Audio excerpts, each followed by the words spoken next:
Yo, what's up, guys? Let's find some bets. So without further ado, we'll keep this short. We got a lot of games starting here in a bit. So let's look for some plays. We got a full slate of NBA, some pretty good games going on right now. So where do we want to start? PrizePicks, Underdog. Let's take a look. So we can start out on Underdog Fantasy, and it doesn't look like there's much. So again, that's the benefit of having multiple books, right? Is all these books run different promos like Underdog Fantasy. You can see they're running a promo right now on LeBron. So if you haven't taken advantage of that, they're discounting his points plus rebounds plus assist line to 30.5. So definitely want to take advantage of that. You can see right here, this is just the OddsJam Sportsbook screen. It just kind of shows you where all books have their line set. I mean, 30.5 is a pretty solid discount. You have hundreds of sports books out there, right? Like dozens of books are posting NBA lines. They all have LeBron's, line at 44.5, 42.5. Underdog, you can get 30.5 with the promo. It's a no-brainer. Kind of like being able to buy a stock at $30.50 when it's trading in the stock market at $44.50. Like obviously, if I could buy Facebook for $200, I would. But anyways, where do we want to start? So why don't we start out on PrizePicks? Whoa. So we got a lot of PrizePicks plays popping up. Some of these plays I kind of skip over. And you don't have to skip over them, but all this betting tool is mainly for PrizePicks, Underdog, ParlayPlay, these fixed payout fantasy sites. And all it does is point out discrepancies. So if you check out this player, there can be value in any market. I don't really care what I'm betting on. Oscar, CS2, esports play. What's great about esports is there's just so many games. And a lot of games means the books have a lot of surface area to cover. I mean, the NFL's like one day a week, not that many games. Esports, there's dozens of games every single day. These books have thousands of lines up. All these books are setting their own lines. So that means more opportunity for them to screw up. So you look at this play, Oscar, PrizePicks has his line at 34.5, Hot Streak, one other book. Only two books are posting lines. Hot Streak has his line at 29.5. So there's this big discrepancy in the market. It doesn't make any sense. Right? It's like if you went to Fidelity and Facebook was $300 and on E-Trade it's $200. It would be pretty easy to be a day trader, right? But you only have two books. So if you're going to play these, what I recommend is middling them. Middle betting. Hit the over 29.5 on Hot Streak, the under 34.5 on PrizePicks. You'll win both plays. You have a 5, gap. You'll win both plays if he has 30 to 34. But anyways, for now, let's just kind of skip over that. Middling, kind of boring. So why don't we go here? Oh, shit. This play actually looks very good. So I don't want to miss anything. So you got to move quickly. These great betting opportunities, they're not going to last forever. So I just kind of hop around from book to book, see where I can find some value. So we want to look at Valanciunas rebounds plus assists. So let's take a look. So what is going on here?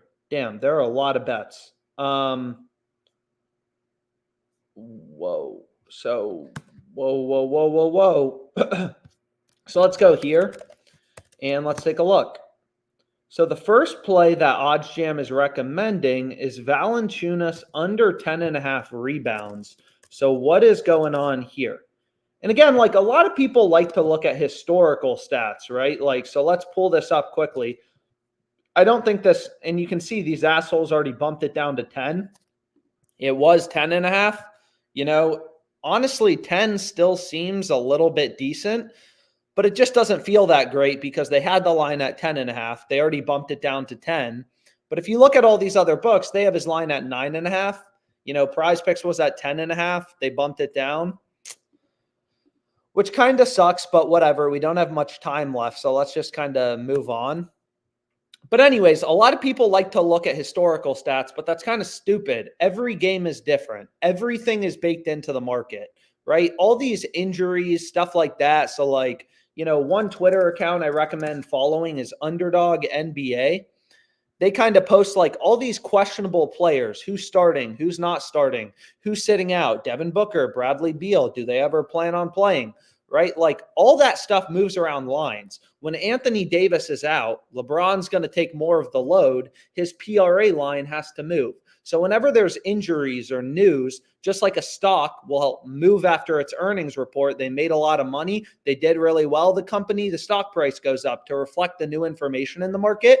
It's the same thing in the NBA. Whenever these lineups, injuries, all these books have to update their odds. And again, all books set their own odds. So they all got to update odds. But anyways, where do we want to start? Damn, there are a lot of plays on ParlayPlay as well. But anyways, the first play we can go with is Kyrie Irving. So let's go back here. And what we can do is we can pull up Kyrie. Is we want to take him under 4.5 rebounds, right? So again, the way that PrizePicks works, if you go through the math behind PrizePicks, is long story short, they have fixed payouts, right? Like on PrizePicks, if you take Kyrie's over or is under, doesn't matter. You always get the same payout, right? PrizePicks has fixed payouts. So the reason the under is the sharp pick here, right here, you just look for the PrizePicks logo, is look at all the sports books. All the books have him heavily favored to go under, right? And you can pull up line movement charts and stuff, but I mean, whatever. Long story short, he's heavily favored to go under. So that's the sharp pick we want to be on. All these esports plays, only 2 books posting lines. So Underdog, all these other books haven't posted lines yet. So we can kind of skip those over. But anyways, that's the first play OddsJam's recommending. Then we have Tyler Hero under, Cade Cunningham under, or Tyler Hero under in points plus assists. So I'm just trying to move quickly because you saw how quickly they moved that play on Valanciunas. So we want to take Tyler Hero under. Obviously, having a great season, but whatever. I follow a very data-driven approach. Data never lies long-term. So we want to go to Cade over 28.5 points plus rebounds. And what else did we have? Whoa. So let's go back here. And you want to play 5-pick entries on PrizePicks. So if you look here, like on PrizePicks, they only give you a 5x payout for these 3-pick entries. On Underdog Fantasy, they give you a 6x payout, right? Damn, it's 8-0 Knicks. So obviously a 6x payout is better than a 5x payout. So it really does matter, like long-term, how many picks you're going with in these entries. So anyways, the final play, not much value. I mean, not a super high profit margin, but still, Trevor Moore, all the books have his over heavily favored. Again, on PrizePicks, they're going to give us the same damn payout. If we take him to go over, we get a 10x payout. If we take him to go under, we get a 10x payout. So we want to take the over because that's the heavily favored outcome. So it's like, okay, we got 4 good picks, but ideally we can find one more. Ideally we can find one more play. Kyle Lowry. We don't want to take Kyle Lowry under an assist because we already have Tyler Hero, who's also on the Heat, right? We don't want to take 2 players on the same team under an assist. So here's a spot where it's like, okay, I know there's only 2 data points, but hey, I need a 5th pick on PrizePicks. So what we can do is we can go with this Oscar play, the CS2 play. So hopefully we hit our 4 NBA plays. None of these plays are in the same game. After we hit our 4 NBA plays, in our NHL play, we'll have an esports sweat for tonight. And again, like limits suck. PrizePicks only gives me a $25 max bet size, which is, why I'm going to start spending less time on PrizePicks on these live streams. But obviously it's a popular platform. I use a ton of different sports books, FanDuel, DraftKings, a ton of different books.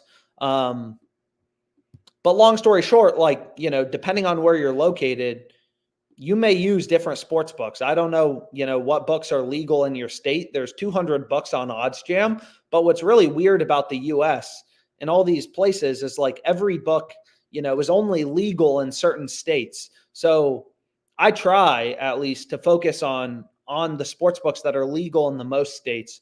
Like Fliff is a good sports book, legal in a bunch of states. Underdog, PrizePicks, and then let's also add in ParlayPlay. I'd say those are probably the 4 most popular platforms. But anyways, what the hell is going on here? So we got the Lakers game over 222. So again, speed is important. These great bets, they're not going to last forever. Again, here's the play we locked in on PrizePicks. And again, on PrizePicks, if you go through the math behind PrizePicks, you'll see to be profitable on PrizePicks, all you got to do is be able to win your over-unders like Kyrie over under 4.5, right? All you got to do to win on PrizePicks long-term is win these over-unders above 54.25% of the time. That's not easy to do, right? Like if you have no advantage, if you have no edge, no advantage, if you let your grandma make the picks or grandpa who don't watch sports, they're going to win 50%, lose 50% of their picks, right? It's like flipping a coin. If you have no advantage, no edge in making your picks, you're going to win 50% of your over-unders, you're going to lose 50%. And if you do that, this little spreadsheet I made breaks down the payouts, the math behind PrizePicks. If you only win 50% of your picks, your ROI on PrizePicks is going to be negative 25%. That's their business model. That's how PrizePicks makes money, right? They know most people don't have an advantage and are only going to win their picks 50% of the time. But on PrizePicks, you got to win above 54.25% of your picks to be profitable. But anyway, so this play on Kyrie, right? Like, or wow, now there's a new play on Ingram. But like, why is this play on Trevor Moore profitable on PrizePicks? Why is it a profitable pick?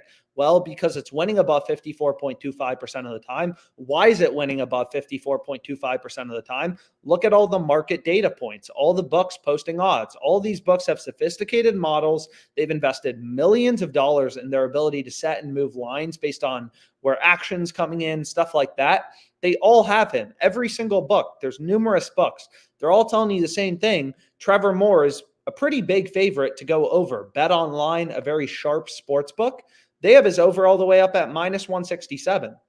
So he's a lot more likely to go over. But anyways, let's go back here and see what's the deal with these plays on Fliff.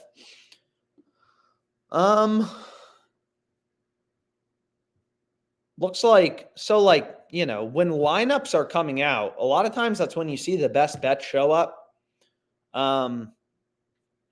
When lineups are coming out and stuff like that, because depending on who's playing, who's not playing, like when it comes out that Anthony Davis isn't playing tonight, LeBron's line has to move. The money line has to move. The whole market has to move. All these different player props. Damn, so there's some more bets on PrizePicks, but let's go to Fliff here for a second. You can also see there's a lot of plays on ParlayPlay. So what's the first play OddsJam's recommending? You can see they already moved it. The odds of this bet have changed. So we want to try to move quickly on some of these. Anything strike our eye? Let's go over to ParlayPlay quickly. So again, like the more books you have access to, never really know what books are going to have the best promos, the best arbitrage bets on a given day. More books, the better. So if we go over to ParlayPlay, let's take a look. So ParlayPlay, there was some crazy value this morning. So Baker Mayfield got him over 233.5 passing yards. A lot of times the best bets are early. When books first post lines, every book has a slightly different model. Sometimes that's when they screw up. And again, OddsJam's just scanning the market, pointing out value. So anyways, the first play we got is Sengun under 6 assists. So let's go back here. Let's refresh this. And let's go here. So we got 10 minutes left here. But if you look at Baker, all these other books have his line at like 240, 245, 250. We got him over 233.5 on ParlayPlay. Like, seems like a no-brainer. But anyways, so the first play we want is Sengun under 6 assists. So let's take a look at this. We can just kind of pull up the OddsJam Sportsbook screen, take a look at the market, take a look at the data, and see what the deal is. So you can see Underdog has the line at 5. Sportsbooks have his line at 5.5 with the under heavily favored, right? So Caesar Sportsbook, it's a $10 billion company. Same with DraftKings. No offense, your shitty little model is not better than DraftKings, who's taking bets, moving around lines based on where the sharp action's coming in. Sharp action is coming in. Like, you have numerous data points. Barstool, everyone has the line at 5.5 with the under heavily favored. So I don't know if something happened in the Rockets game, but that's obviously a pretty big discrepancy. So it's like, okay, like that seems like something, maybe we want to take advantage of. And then we have Valanciunas under 12.5 rebounds plus assists. So again, the same like strategies apply to betting on any of these books. It's just like which book's going to have the good shit on a given day. So here it's like, Valanciunas. All these other books have his line at 11.5 rebounds plus assists. Why is ParlayPlay at 12.5? I have no idea. But it's just like very simple logic. It's like, okay, like should probably take the under. So there we go. We got our second pick.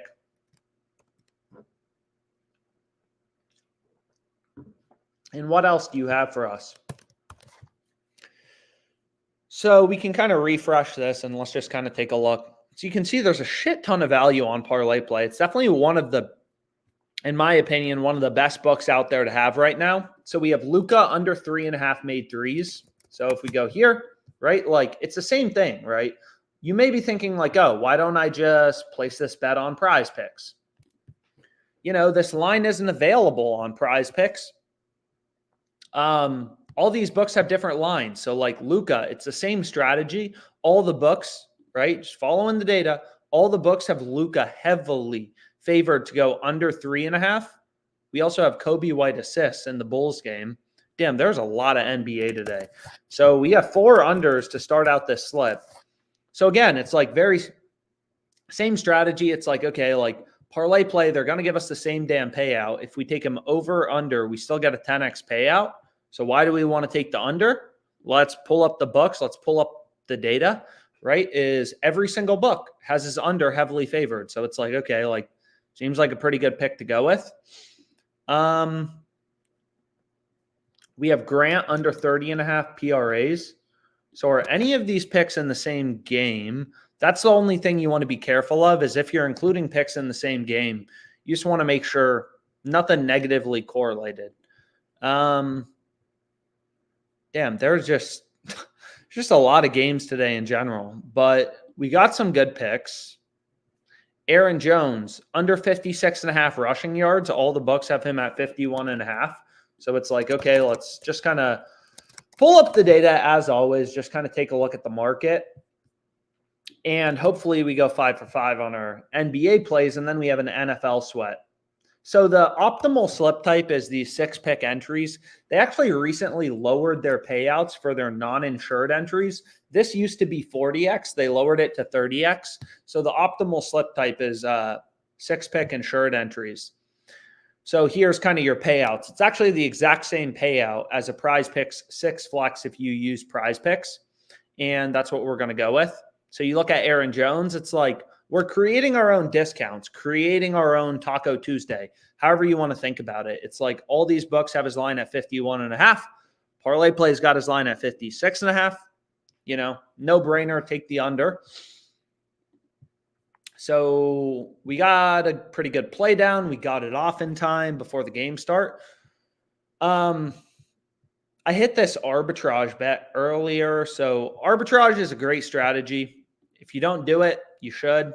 It's free money. It takes like 20 seconds to place these bets. I mean, you can see I'm locked and loaded on this Ingram play. Ingram under 6.5 assists. I'm on it for $250.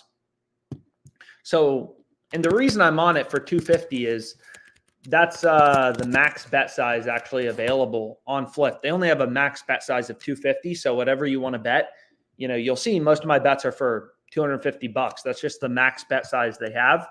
But arbitrage, all these books set their own odds. Every book sets their own odds, their own lines. So when they get super out of sync, you can bet the over on one book. In this case, you bet the over on FanDuel, the under on Flip, and you'll make a risk-free profit. So Flip has a max bet size of $250. So we put that into the arbitrage calculator. So I'm making $18 risk-free. And I already bet this. But you just follow the calculator. So the calculator tells you, hey, bet $219.86 on FanDuel on Ingram over 6.5. And it's like, I do recommend round your numbers. Like, don't bet, exactly what the calculator tells you, $219.86. Round up to $220 and you'll make a risk-free profit of $18.23. Pretty good. So we can go through the math very quickly. How does this work out, right? You can see their odds are so different. They're so out of sync. Fliff has this over at minus 150, right? Fliff has the over at minus 150. FanDuel's at plus 122.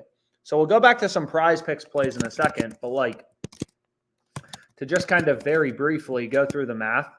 If he goes over versus under, so if he goes over on FanDuel or on Fliff, we lose, right? On Fliff, we bet the under for 250. So if he goes under, I'm going to lose on Fliff, $250 right here, right? And there's tons of arbitrage bets every day. So if he goes over, I lose here, but on FanDuel, I'm up 220 times 1.22. I bet $220 just following the arbitrage calculator. I bet 220 at plus 122 odds. So if he goes over, I win 268 on FanDuel. I lose 250 on Fliff. I make $18. Now, on the other hand, if he goes under, I lose 220 on FanDuel. On Fliff, I'm up 250 times 100 over 105. I'm betting at minus 105 odds. So I'm up 238. No matter what, I make a risk-free profit of $18. So sometimes there's better arbitrage bets than others, which is why, again, like more books, better. Sometimes there's really good arbitrage bets between FanDuel and Fliff. Sometimes it's FanDuel and DraftKings. More books, better. But anyways, what else do we got going on? So we can go back to Underdog.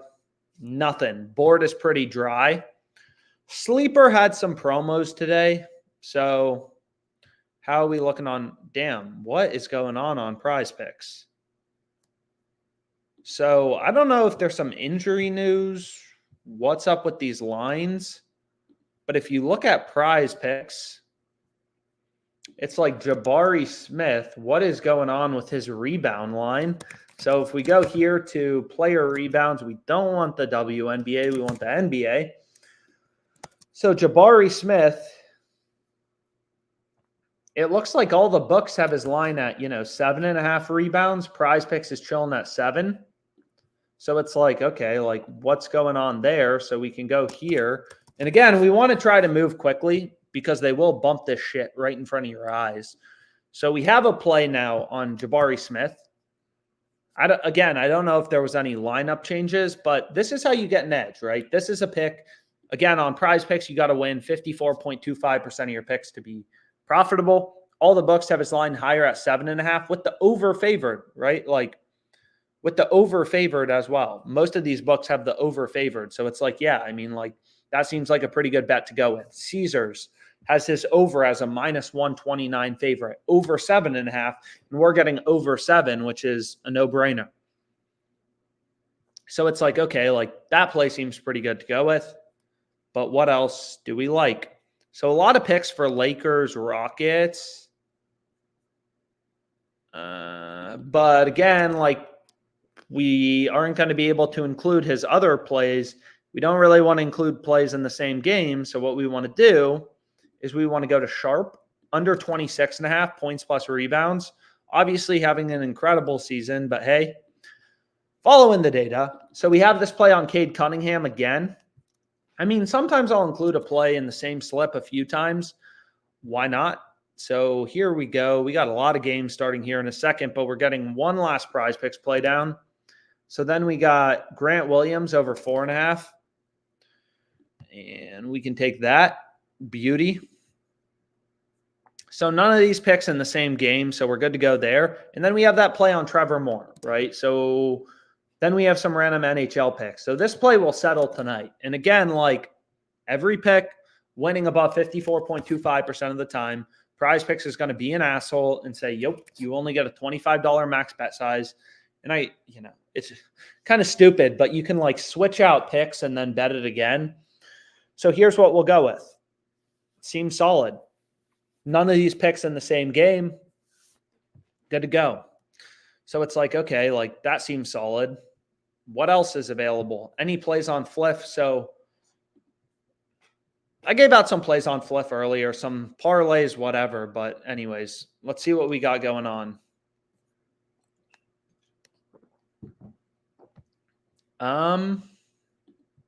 So we can go back to ParlayPlay and we can take a look. Why not? So some of these plays were already on, right? But hey, some of these games are starting at 5. So parlay plays about to rip down the line. So I probably won't have enough time yet. I probably need to focus on these 5:30 games. So Najee Harris over 49.5 rushing yards. Let's take a look at this play. So it's okay, whoops. So we want to go to NFL rushing yards. And again, why am I focusing on parlay play? It's there's not really jack shit on Underdog. So I'm just following the value. If there's value in esports, well, it bets on esports. Steph Curry under 34.5 points plus assists. All the books have his line at 33.5. Find plays with an edge. Make money long term. And if you're getting ripped off, right? If every book PrizePicks, so there's the PrizePicks play we just locked in, but if we go back to the NBA, it's PrizePicks has Curry points plus assists at 34. Parlay plays at 34.5. If you're placing bets at over 34.5 when other books are offering 34, you're getting ripped off, right? And finding value, not that fucking complicated, is the key to beating the books. You can't be getting ripped off and expect to make money. Granted, if you're just dicking around on the sports books, only betting $2 a week, who really cares, right? You can tune out of this live stream. No offense, you're betting $2 a week. But for the people looking to take it seriously, obviously it matters. You're not going to make money if you're getting ripped off long term. But anyways, we have Najee Harris over 49.5 rushing yards. It's like being able to buy a stock at $49.50 when it's trading in the market at $55. It's this is a fucking no-brainer. So it's okay, there we go. We got our second pick. And you can see, probably should have started the live stream a little earlier because it looks like, once these games started, a lot of the value went away. So we already have this play on Grant, right? Under 30.5. And we'll go back to PrizePicks here in a second, but it's okay, we have this play on Grant. We have this play on Jones. They only have a $60 max bet size. So honestly, I don't even know if there's going to be enough value to place a bet yet. So we can refresh this and just kind of take a look. So it's we already bet this. We already bet this. We already bet this. So there's not even going to be 6 good picks for us to go with. So no more value on parlay play. We can check out this. Again, FanDuel, DraftKings are great books. Caesars, they have a lot of good promos too. You can see there's some actually really good bets. Malcolm Brogdon, double-double, looks solid on FanDuel. I just try to focus on the books that are legal in the most states on these live streams, which is Fliff, ParlayPlay, PrizePicks. So this I already bet earlier on Fliff. This we already bet on PrizePicks. So it's okay, ParlayPlay, Underdog, there's not enough value right now to place a bet. Go back to PrizePicks. It's okay, all these plays are for the Rockets game, which is starting right now. Here we have only 2 data points. There's one play for the Mavericks game, but not really enough value to place a slip because most of these are for the 5 p.m. game, which they're about to rip down. But you can see some of the line movement happens pretty close to game time, right? So LeBron, whatever. Who knows why the market ripped him as a much bigger favorite to go under? Maybe the lineups changed and someone's playing who's going to steal minutes from Grant, right? Maybe Sharp Action started hammering his under. You can see all the bookmakers, Pinnacle, sharpest sports book in the world, known to be really accurate with their lines, really sharp. They've ripped him down to being a minus 152 favorite to go under. So who knows? I don't know why this line moved. You can probably go back, look at injury announcements, lineups, official lineups. Probably was around then. Most of the line movement in the NBA is because of injuries and lineups because, Devin Booker's not playing, lines have to move around. But anyways, we'll call it a day for now because it doesn't really seem, board got pretty dry, but hopefully this was helpful and, thanks so much.